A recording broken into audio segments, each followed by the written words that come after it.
Alexis Davet, bonjour. Nous sommes à l'inauguration du nouveau restaurant Victoire. Mais ce nouveau restaurant, bien sûr, englobe un changement de structure, d'infrastructure, que ce soit le golf, que ce soit le restaurant, que ce soit l'accueil. En quelques mots, qu'avez-vous rénové? Qu'y a-t-il de changé? Qu'y a-t-il vraiment qui bouleverse maintenant le golf de la Grande Bastide? Alors, en quelques mots, ça va être dur de synthétiser, mais on va dire On dira longueur du parcours. Alors, 4 millions d'investissements à date, qui pourraient porter jusqu'à 6 millions avec la dernière pierre à l'édifice qui sera liée au practice, une autre zone d'entraînement. Mais ce qui a été réalisé, il y a des choses qui ne sont pas visibles.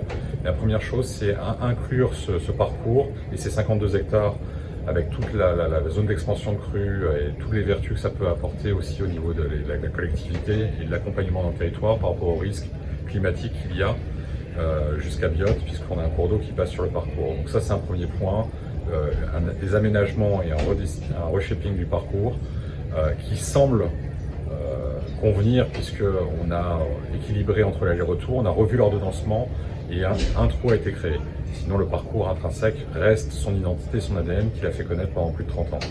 Une fois qu'on a parlé du parcours, système d'arrosage repensé, beaucoup plus performant, et au niveau de l'économie d'eau, on est sur des niveaux d'économie qui sont abyssales, puisqu'on consomme énormément moins d'eau. On a un inventaire, un répertoriing de la faune et de la flore, suivi d'une démarche environnementale avec aussi l'implantation de 3 hectares de plantes à parfum avec un projet très RSE au niveau agricole, avec des rosiers, des lavandes, des bigaradiers qui vont être implantés, avec toute la filière depuis un lycée horticole jusqu'aux les agriculteurs, les cueilleurs, mais jusqu'à après la cueillette, également ça part pour la pharmacopée ou pour la parfumerie. Donc ça, c'est les projets qui ont animé aussi sur le parcours, mais le clubhouse, et l'idée c'est de penser moderne et de penser à ce qu'on tout à chacun on a besoin ou envie. On ne peut pas faire la révolution, mais faire en sorte que cet établissement retrouve une nouvelle jeunesse après 30 ans d'exploitation.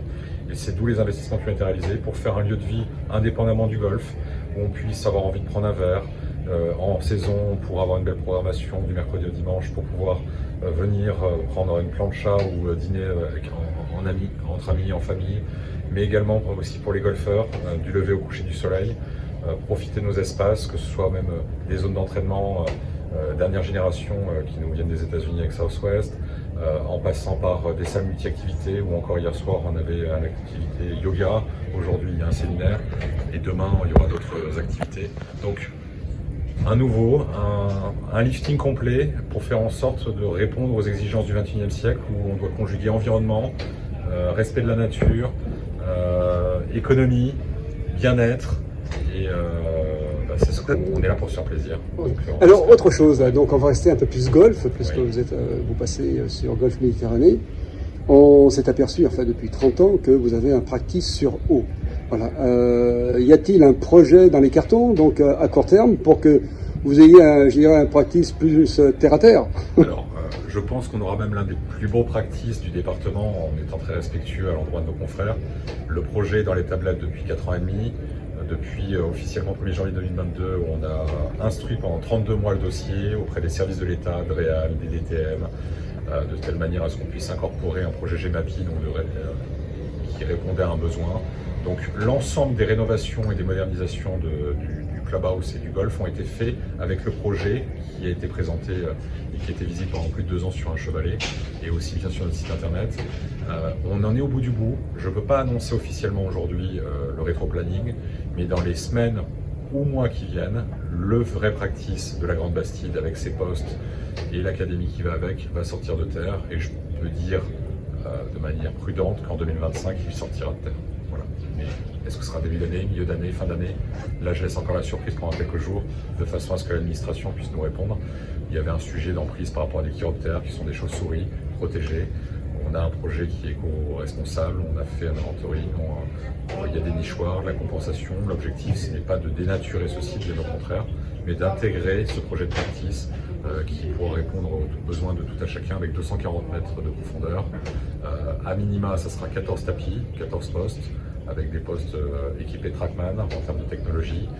Vous aurez également la possibilité d'avoir, et c'est déjà en place, du short game qui est déjà en place, entraîner tous les coups à moins 80 mètres, qui fait plus que la moitié de votre carte de score. Donc je vous invite déjà à venir en profiter. mais le practice arrive dans les mois qui viennent. Rappelez-moi le part du parcours. Par 71. Par 71, on est à 5800 mètres, assez équilibré. L'ordonnancement, on n'a pas changé le parcours, il y a un seul trou qui a disparu, mais qui restera pour les amoureux et les nostalgiques. L'ancien trou numéro 16, qui était un par 3, qui était très fatigué au niveau de son green, ses départs. On devait le refaire. Et pour l'ordonnancement et avoir cette boucle et cet équilibre entre l'aller et le retour, on a recréé un nouveau par 3, le nouveau qui est aussi le nouveau trou numéro 16, en lieu et place de l'ancien trou numéro 8 qui était un par 5, qui est devenu un par 3 avec le trou numéro 16, et le reste est devenu un par 4 qui est le trou numéro 17. Donc on est passé d'un par 72 à un par 71. Et pour les nostalgiques, la zone d'entraînement permet encore d'utiliser cet ancien green du 16 qui est entretenu et permet de s'entraîner pour avoir la même roue que vous aurez sur le parcours. Merci encore pour ce moment passé avec Golf Méditerranée. Merci. Et puis je pense qu'on aura l'occasion de se revoir assez vite. En tout cas, un grand plaisir, et amis fidèles de Golf Méditerranée, je vous souhaite une bonne fin de saison et au plaisir de vous accueillir avec le sourire, et en tout cas, faites-vous plaisir.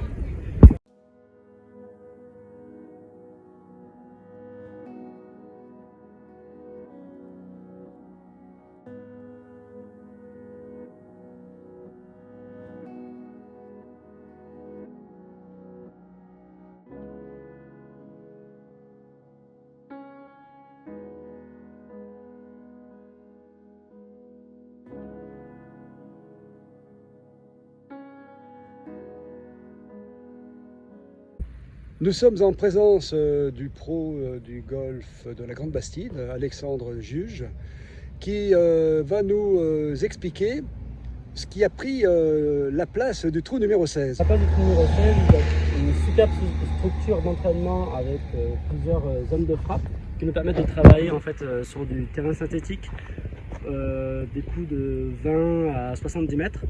Sur cette zone, c'est une zone en synthétique qui va nous permettre en fait d'avoir toujours la même qualité d'herbe en fait pendant l'entraînement. Donc c'est là-dessus où le golf de la Grande Bastide fait un grand pas vers l'entraînement, parce que le problème des golfs pour avoir les autres structures de la côte, les zones d'entraînement pour les approches et le chipping, souvent malheureusement ne peuvent pas être entretenues de la même manière durant toute l'année, parce que lorsqu'il y a 150 personnes par jour qui passent dessus, malheureusement l'herbe forcément sera abîmée. Alors que ici l'avantage, on va pouvoir s'entraîner toute l'année avant le parcours, ou venir vraiment s'entraîner pendant 1 heure, 2 heures sur cette zone en synthétique qui va nous permettre de vraiment progresser. Il y a aussi 2 très beaux bunkers avec le sable du parcours qui va nous permettre donc du coup de pouvoir progresser dans les sorties de bunkers. Donc on a des petits coups, on peut faire du chipping, on peut faire des plein swing au niveau des stands de tir au fond, avec en plus un peu de challenge, on peut passer au-dessus du lac. Et toutes les zones de frappe délimitées par les ronds verts dans les cailloux. Voilà Patrick. Bon, très bien, merci. Et puis donc bonne aventure avec ces nouvelles structures.